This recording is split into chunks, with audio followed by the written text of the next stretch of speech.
Հարցերելի հայրենակիցներ, եթերում կրկին քաղաքական խաչմերուկն է, այսօր արդեն մայիսի 24-ն է, կարծում եմ լավ հաղորդում ունենք այսօր, հետաքրքիր եւ կարեւոր, լավ ասելով շատ կարեւոր պոզիտիվ տեղեկությամբ պետք է կիսվեմ ձեզ հետ, բայց հնարավոր է ձեզ շատերը արդեն տեղեկացվել են այդ մասին եւ պետք է նաեւ վերլուծենք եւ հասկանանք ինչու հիմա եւ ինչպես տեղի ունեցավ այս ամենը։ Խոսքը կոնկրետ Կար Սախալքալակ երկաթգծի մասին է, որով որ Միջին Ասիան միացվում է Եվրոպայի հետ եւ փաստացի Հայաստանը հիմա հասանելիություն է ստանում Կար Սախալքալակ երկաթգծին։ Սա շատ կարևոր տեղեկություն է, որի մասին որ կիսվեց Նիկոլ Փաշինյանը։ Ահա այս հարցը կքննարկենք, իմիջիայլոց երեկվա մեր հաղորդման մեջ ես ասացի, որ Պուտինին պատասխան կտրվի, անպայման կտրվի, եւ սա եղավ Պուտինին ամենալավ պատասխաններից մեկը, բայց միակ պատասխանը չէ, պատասխաններ դեռ կլինեն, օրեցօր մենք հետաքրքիր եւ նոր պատասխանների մասին միասին բոլորս կիմանանք։ Բայց այս պատասխանը չափազանց կարևոր է, քանի որ երբ Ռուսաստանը արգելում է հայկական ապրանքների մուտքը Ռուսաստանի Դաշնություն, Թուրքիան փաստացի բացում է Հայաստանի ապրանքների համար հասանելիությունը ոչ միայն Թուրքիա, այլ նաև Սիրիա եւ Եվրոպա։ Այսինքն ճանապարհը Վրաստանով, նաև Վրաստանի իշխանությունները այստեղ շատ կարևոր դերակատարություն ունեցան, Թուրքիան նույնպես Վրաստանով, Թուրքիայով բացվում է դեպի Եվրոպա եւ ինչի կապակցությամբ բնականաբար բոլորին շնորհավորում եմ։ Միակ հարցը չէ սա, որ պետք է քննարկենք, հետաքրքիր իրադարձություններ են տեղի ունենում Ամերիկայի Միացյալ Նահանգներ Իրան հարաբերությունների մեջ, շատ հակասական, բայց արդեն լուրջ հայտարարություններ են արվում։ Ասացի հնարավոր է նաև Իրանի շուրջ պայմանավորվածություններ ձեռք բերվեն, դրա մասին խոսում է Թրամփը եւ ոչ միայն, դրա մասին խոսում է իսրայելական մամուլը, ամբողջ աշխարհն է արդեն դրա մասին խոսում։ Վերջնական պայմանավորվածությունները չկան, բայց շատ մոտ են, երևի վերջի կետերն են մնացել, որ պայմանավորվածությունը կայանա, բայց այն նաև կարող է խափանվի եւ կարող է պատերազմը վերսկսվել։ Այս հարցը կքննարկենք նույնպես մեր հաղորդման մեջ, ինչպես նաև կքննարկենք Ռուսաստանի հարվածը Կիևին օրեշնիկի եւ կինժալի միջոցով, կան զոհեր, բազմաթիվ վիրավորներ եւ ավերածություններ։ Ահա այս հարցերն են այսօրվա մեր քննարկման ամենագլխավոր եւ կարեւոր հարցը։ Երեկվա մեր հաղորդման տակ մեկ հետաքրքիր մեկնաբանություն տեսա, մեկնաբանությունները շատ էին։ Բնականաբար բացարձակ մեծամասնությունը պոզիտիվ, իմիջիայլոց երբ որ դիտումները շատ են լինում, մեկնաբանությունները եւ լայքերը նույնպես շատ, բաժանորդագրումների թիվն է շատ լինում, մենք ավելի ենք ողջևորվում եւ ավելի ենք պարտավորվում նորանոր եւ լավ հաղորդումներ պատրաստել ձեզ համար, բայց մեկ մեկնաբանություն տեսա, որում որ ասվում էր թե կրակի վրա յուղ մի լցրու։ Բոլոր նրանք, ովքեր որ հետևում են մեր ալիքին, շատ լավ գիտեն, որ ես փորձում եմ շատ չափած ձևած հայտարարություններով հանդերձ գալ, չեմ սիրում կոշտ, չոր հայտարարություններ անել, չեմ սիրում ավելի լարել հայ-ռուսական հարաբերությունները, բայց սա այն պահն է, երբ որ ռուսներին պետք է տալ պատասխան, որովհետև իրենք շատ են լևտիացել եւ եթե չես տալիս պատասխան, պետք է սպասես նորանոր հարվածների։ Բնականաբար ոչ միայն ինձնով է, այլ նաեւ բազմաթիվ փորձագետներ, վերլուծաբաններ, լրագրողներ, քաղաքական գործիչներ բոլորը պետք է տան Ռուսաստանի պատասխան եւ հատկապես պետք է տան այդ պատասխանը մինչեւ հունիսին կայանալիք ընտրությունները։ Հետո տեսնենք ինչպես կընթանան իրադարձությունները, եթե մի փոքր սթափվեն եւ փոխեն իրենց հռետորաբանությունը, սպառնալիքները եւ հակահայկական գործողությունները, ապա հնարավոր է մենք էլ փոխենք մեր հռետորաբանությունը, քանի որ ի սկզբանե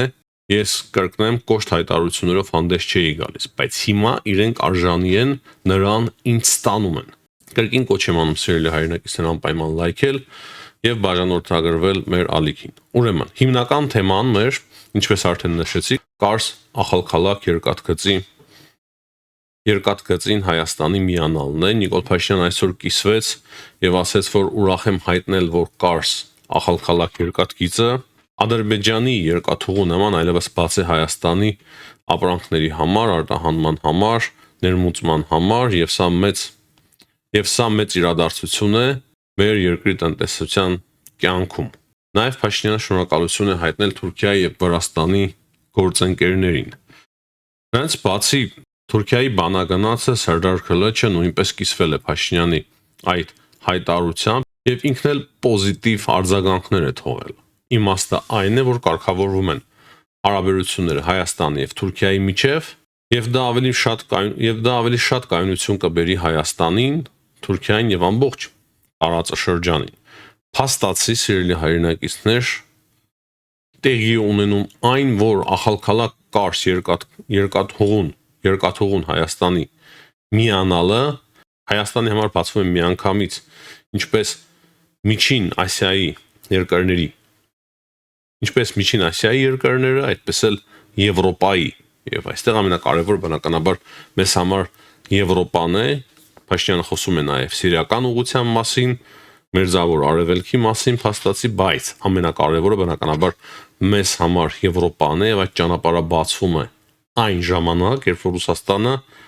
խնդիրներ է հարուցում հայկական բեռների ապրանքների համար։ Եվ այս պատասխանը ոչ միայն Թուրքիայի կողմից է, այլ նաեւ Եվրոպայի եւ Հայաստանի։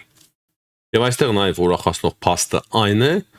որ ահա այս խաղի մեջ, այս պահի դրությամբ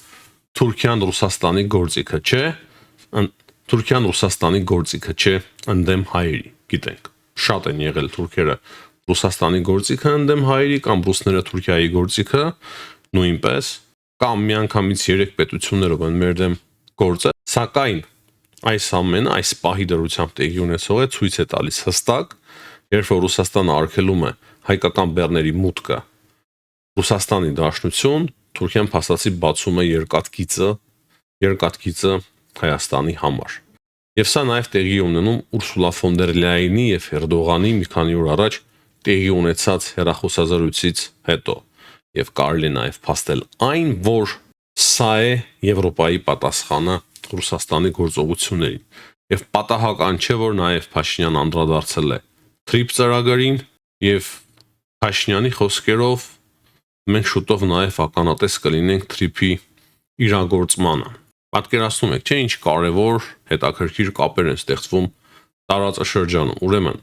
կրկին մեկ անգամ պատկերացնենք Միջին Ասիայով, Ադրբեջանով, Վրաստանով Հայաստանն են միանում այդ ծրագրին եւ գնում այդ երկաթուղով Թուրքիայով Մերձավոր Արևելք եւ Եվրոպա։ Վաղը մյուս օրը կբացվի երկաթուղին Թուրքիայի եւ Հայաստանի միջև եւս մեկ երկաթուղի եւ հետո կբացվի արդեն TRIP ծրագիրը եւ մենք տարածաշրջանում կունենանք բազմաթիվ նախագծեր տրանսպորտային եւ ոչ միայն շատ կարեւոր նախագծեր եւ մեր տարածաշրջանը իրոք հնարավորություն կունենա վերածվել խաղաղության եւ բարգավաճման խաչմերուկի։ Դրանց բացի շատ կարեւոր է այն, որ Փաշինյանը այսօր անդրադարձավ նաեւ Եվրամիության հետ առանց վիզաների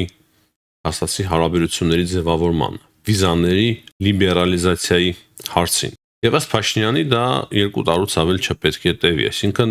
մինչև 2 տարի անցնելը մենք պետք է ունենանք արդեն Եվրոպայի հետ առանց վիզայի ռեժիմ։ Մենք ասելով Հայաստանը նկատի ունեմ, թե չէ Վրաստանը վաղուց ունի, թե չէ Վրաստանը վաղուց առանց վիզայի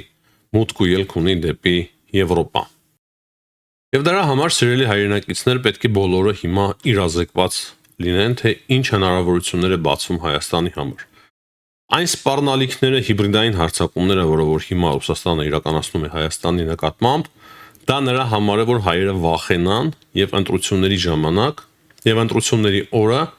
իրենց ձայնը տան պրոռուսական ուժերին։ Եվ չնայած նրա, որ ես բացառում եմ այդ ուժերի հաղթանակը, բայց լուրջ ձևի մտահոգված եմ նրանց ներկայությամբ Հայաստանի խորհրդարանում, ապագայում, որ նրանք ներկայություն ունեն Հայաստանի խորհրդարանում։ Դրա համար միանշանակ հստակ շատ պարզ ձևով կոչ եմ անում Հայաստանի քաղաքացիներին չտրվել շանտաժի, չընթարկվել սպառնալիքների, չվախենալ, մերժել կաշառքը եւ վստահ գնալ ընտրությունների, քանի որ Հայաստանին իրոք փայլուն ապագա է սպասվում։ Եթե մենք կարողանանք պահպանել մեր ինքնիշխանությունը եւ ինքնիշխանությունը կկարողանանք պահպանել միայն ճիշտ քվեարկելով խորհրդարանական ընտրությունների ժամանակ։ Ինչ վերաբերվում է Ռուսաստանին, իմ համոզմամբ ընտրություններից հետո Ռուսաստանը ինքն է փնտրելու հնարավորություն, որպեսզի ինչ որ չափով վերականգնի հարաբերությունները Հայաստանի հետ, որը որ ինքն է հիմա փչացնում։ Եվ այդտեղ նույնպես ես համոզված եմ, որ Հայաստանը չպետք է պարտված դուրս գա։ Այս ընտրությունների արդյունքով Ռուսաստանը պետք է հաշտվի նրա հետ, որ Հայաստանը անկախ եւ ինքնիշխան պետություն է եւ սկսի վերաբերվել Հայաստանին որպես անկախ եւ ինքնիշխան պետության։ Հիմա սիրելի հայրենակիցներ, ձեր թույլտվությամբ անցնենք միջազգային կարևոր հարցերի քննարկմանը, քանի որ Իրանի շուրջ այնպիսի մի մեծ քաոս է, որ դժվար է հասկանալ իրականում ինչ է տեղի ունենում, բայց այնուամենայնիվ մենք կփորձենք միասին հասկանալ, թե ինչ է տեղի ունենում։ Երեք հայտարարություն տարածվեց Այլ Արաբիայի կողմից, որ մոտակա ժամերի ընթացքում Ամերիկայի Միացյալ Նահանգները կհայտարարեն իրենց համաձայնության մասին Իրանի հետ։ Այդ մասին պետք է հայտարարեին Գալիբաֆը, Ջեյդի Վենսը, Քուշները եւ Ստիվ Վիտկոֆը, բայց որևիցե նորմալ հայտարարություն այնուամենայնիվ մենք չտեսանք։ Կար նաեւ տեղեկություն այն մասին, որ Բենյամին Նետանյահուն շտաբ հավաք է հրավիրել Իսրայելում, քանի որ իրեն չեն բավարարում արդյունքները, որոնց մասին կարող է հայտարարեն Իրանը եւ Ամերիկայի Միացյալ Նահանգները, այսինքն Իսրայելը տեղեկացված չի եղել կամ Իսրայելին ընդհանրապես չեն տեղյակել պահել կամ չեն էլ ընդհանրապես ցանկացել, որ Իսրայելը տեղյակ լինի, թե ինչի շուրջ են բանակցում եւ պայմանավորվում Ամերիկայի Միացյալ Նահանգները եւ Իսրայելը։ Մի փոքր կասկածում եմ, բայց այդպիսի հաղորդագրություն այնուամենայնիվ մենք ունենք։ Դրանից հետո տեղեկություն ստացվեց, որ Ամերիկայի Միացյալ Նահանգները եւ Իրանը պայմանավորվում են հիմնական պայմանավորվածությունները Հորմուզի նեղուցի շուրջ են, որ 60 օրով երկարացվում է հրադադարը եւ Հորմուզի նեղուցը ուղղակի բաց պետք է լինի բոլորի համար եւ Իրանն էլ հնարավորություն է ունենալու նավթ վաճառել։ Ամենայն հավանականությամբ ծովային շրջափակումը Իրանի նկատմամբ նույնպես կվերացվի, պատժամիջոցները եւս կվերացվեն։ Այդպիսի տեղեկություններ կան այստեղից այնտեղից, բայց ոչ հաստատված տեղեկություններ։ Դոնալդ Թրամփի հայտարարությամբ Իրանի հետ խաղաղության փոխհմբռնման հուշագիրը գրեթե ամբողջությամբ բանակցված է եւ գտնվում է ավարտական փուլում։ Հորմուզի նեղուցը կբացվի, այժմ ճշգրտվում են համաձայնության վերջին մանրամասները, սա ասում է Դոնալդ Թրամփը, չնայած Իրանից փորձել են հակասել, ասելով, որ Դոնալդ Թրամփը շտապում է նման հայտարարություններ անելով, բայց այնուամենայնիվ այսպիսի հայտարարություն մենք հետո ստացանք արդեն Դոնալդ Թրամփից այդ բոլոր խոսակցություններից հետո։ Դրանից բացի մենք ունեցանք նաև Իրանի հեղափոխության կորպուսի պահապանների հայտարարությունը, Պարս գործակալությունն է այդ մասն էլ հաղորդում եւ ասում է, որ չնայած որ Թրամփը այդպիսի հայտարարություններ է անում, ասվում է այդ հայտարարության մեջ իսլամական կորպուսի հեղափոխության պահապանների հայտարարության մեջ ասում են, որ Հորմուզի նեղուցը կմնա Իրանի վերահսկողության տակ, այսինքն ասում են այն, որ հանկարծ չմտածենք, թե մենք զիջում ենք Հորմուզի նեղուցով, եթե մենք նույնիսկ թողնենք, որ ազատ նավարկություն լինի միևնույն է այն կվերահսկենք մենք։ Հորմուզի նեղուցը պետք է վերահսկի Իրանը ըստ այդ հայտարարության։ Կարևոր է կարծում եմ նաև նշել այն, որ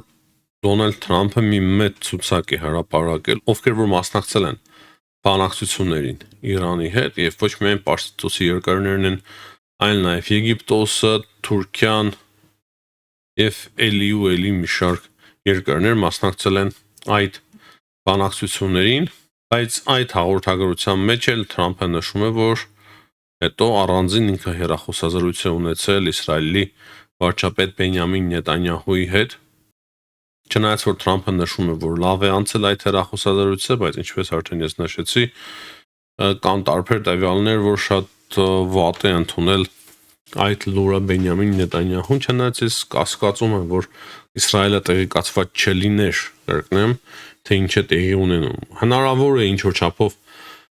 Նետանյահուի սրտով չէ կամ էլի խաղ է, դժվարանում եմ պատասխանել, ուղղակի ասում եմ այն ինչ կա այս հաղորդագրությունների մեջ։ Սակայն վերջում ավելացնեմ այն, դա եւս շատ կարեւոր է, որ կան նաև բազմաթիվ տեղեկություններ այն մասին, որ հնարավոր է վերջին պահին այդ բանակցությունները տապալվեն եւ Ամերիկայի Միացյալ Նահանգները անցնեն կրկին ռազմական սցենարի։ Դա եւս կա, այսինքն վերջնական համաձայնություն դերևս ձեռք չի բերվել, չնայած որ այդպիսի հայտարարություններ ունեինք մենք 3 ամբողջ գիշերվա ընթացքում, այդպիսի հայտարարություններ ենք ստանում ամբողջ գիշերվա ընթացքում։ Եվ վերջում նաև ասեմ այն, որ հայտարարությամբ հանդես եկել նաև պետքարտուղար Մարկո Ռուբիոն, նա էլ ասում է, որ վերջի շտրիխը այդ բանակցությունների մեջ Իրանի ատոմային ծրագրի շուրջ բանակցություններն են, հարստացված ուրանի շուրջ բանակցությունները, բայց Իրանը հրաժարվում է բանակցել այդ հարցը, ու չնայած նրա, որ Մարկո Ռուբիոն ասում է, որ տեխնիկական տեսանկյունից այդ հարցը լուծվող հարց է, բայց ինքն էլ է փաստում, որ Իրանը չի ցանկանում ընդհանրապես այլևս քննարկել այդ հարցը, այսինքն 2 օր առաջ մենք խոսում էինք, որ Մոջտաբա Խամեյնին ասել է, որ այդ հարցը մենք այլևս հանում ենք բանակցություններից, ընդհանրապես չենք բանակցելու Իրանի ատոմային ծրագիրը, ուրեմն ինչ է բանակցելու Ամերիկայի Միացյալ Նահանգները, միայն Հորմուզի նեղուցի բացումը, այն էլ Իրանի վերահսկողության տակ եւ դրանից բացի հանելու են պատժամիջոցները, հա, Իրանի վրայից մի փոքր տարօրինակ է ճիշտն ասած, ես չեմ պատկերացնում, որ Միացյալ Նահանգները համաձայնվեն այդ բոլոր պայմաններին, չնայած որ այսպիսի լավատեսություն ընդհանուր առմամբ կա, բայց տեսնենք թե ինչպես կընթանան իրադարձությունները։ Եվ դրանից բացի մենք այսօր նաև պետք է անդրադառնանք Ուկրաինային, շատ դաժան եւ ցավոտ հարված է հասցրել Ռուսաստանը գիշերը Կիևին, կիրառելով օրեշնիկ եւ կինժալ տեսանյութները կան, բազմաթիվ ավերածություններ, կան արդեն մարդկային զոհեր, նախնական տվյալներով 2 հոգի զոհվել է, 56 վիրավոր կա, հարվածը հասցվել է Սպիտակ եկեղեցու հատվածին, իմիջիայլոց կար տեղեկություն, որ այդ հարվածների ընթացքում տուժել է նաեւ Ադրբեջանի դեսպանատունը։ Դրանից առաջ Ամերիկայի Միացյալ Նահանգների դեսպանությունը Կիևում զգուշացրել էր, որ 24 ժամվա ընթացքում կարող է նման հարվածներ տեղի ունենային Կիևի ուղղությամբ։ Զելենսկին է արդեն անդրադարձել այդ հարձակմանը, ասելով, որ ազդանշաններին պետք է մարդիկ լուրջ վերաբերվեն տագնապներին, որպեսզի նման հարվածների դեպքում, նման հարձակումների դեպքում կարողանան մաքսիմալ ձևով պաշտպանվել եւ նա նշել է, որ անպայման պատասխան կլինի։ Զելենսկիի խոսքերով իրենք պատրաստում են